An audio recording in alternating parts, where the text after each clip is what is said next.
Hi everyone, it's Niamh here and welcome to my art journaling channel.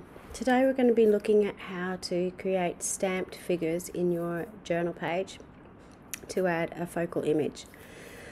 So I'm starting off in my small craft journal. You can see I've got some gloss spray that was left over on my page, and I had this idea because it was sort of stripy to have a rainbow, and because I put out way too much paint, I just put it over both sides of the journal. I was originally just planning to do a single side page on the right hand side, but as I got into it I was enjoying it and decided I've done both pages, so I might as well use both pages. So you know, these things come along. I'm just using my Dina Wakley paints. I've got ruby, tangelo, lemon, lime, sky. I was looking for night, and then I finish off with some blackberry, and just putting a fairly thin coat on. I'm not putting out a ridiculous amount of paint, so I can still see that black coming through, because I had a bit of an idea I wanted to do something sort of black and coloured using those that leftover stencil I had there. So that stencil was a dilution stencil. I sprayed onto another page and I had excess spray, so I put it onto my next page, as I do in a lot of my journals. Because I quite liked the black on it, I decided I'd actually go in and spray around the edges. So I did get rid of all the craft, but it sort of gave me a vignette type page on border around my page, which I quite liked. And the good thing is you can see how opaque that black is, but where it gets a bit spidery through the spray, you can see the colour coming through with the rainbow, which I quite like. So I'm now going in and stamping out with the new it's not Talking Heads, that's what I called this page, text profile stamps from Dina Wakley, and I stamp directly on my page, which I don't tend to do in my journals, but I do in the craft journals because the paper is really great for stamping on.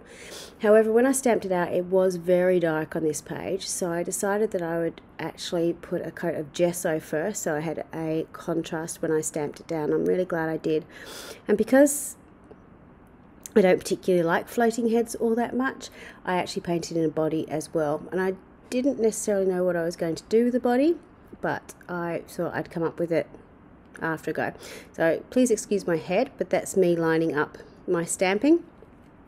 The good thing about the stamps that come from Stampers Anonymous, where the range of stamps come from, is they're really close cut. So particularly for a bold stamp like this, you can pretty much eyeball where it's going to go.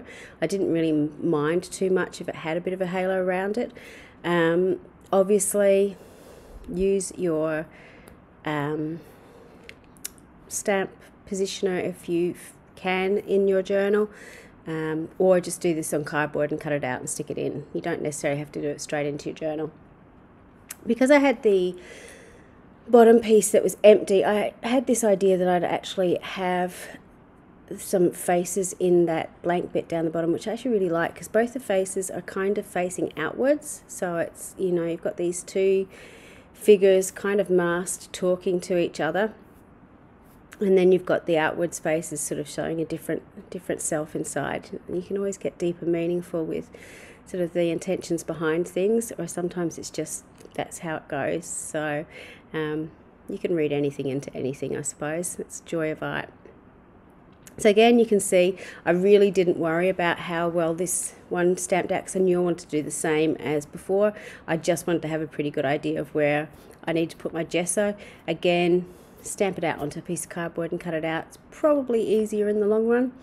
This time I got a little bit smarter and actually stamped my little bottom bit first, because I knew that if some of those lines got stamped over with the bolder image, I really didn't mind. You can see also with both of those bottom pieces, I re-stamped over some areas that were still a bit white, so I could sort of fill them in a little bit. That was just my personal preference. You don't have to do that, but I just quite liked having that extra line work in there as well. Once I'd finished both of them, I also outlined them with the black and white paint pen. So now you can sort of see me tapping my fingers going, what am I going to do next?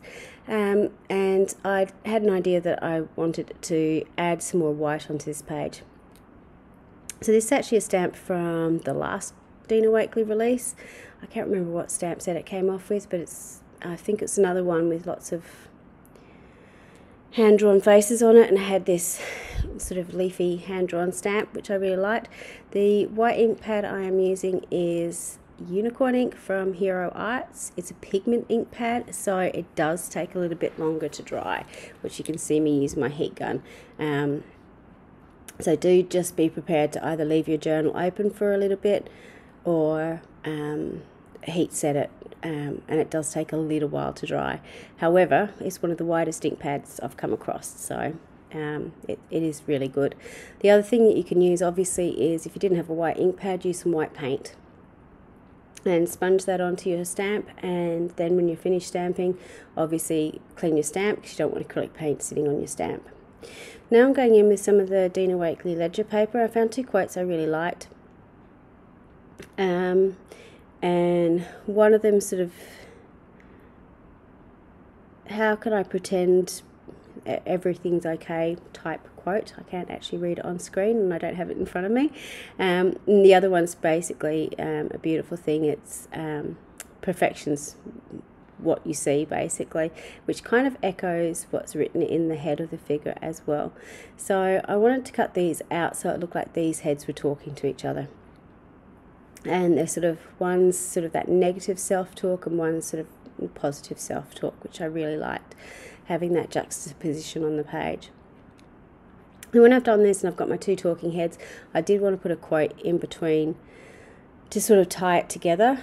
And so currently I'm probably on Pinterest looking up a quote